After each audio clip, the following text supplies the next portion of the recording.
Shri धन्वन्तरि स्तोत्रम्।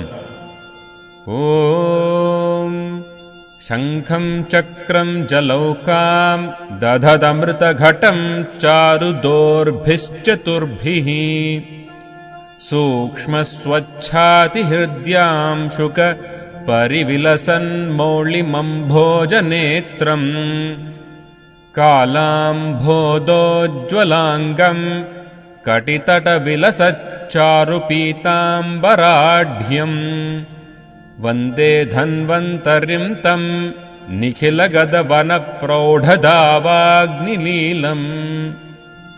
Shri धन्वन्तरि स्तोत्रम्।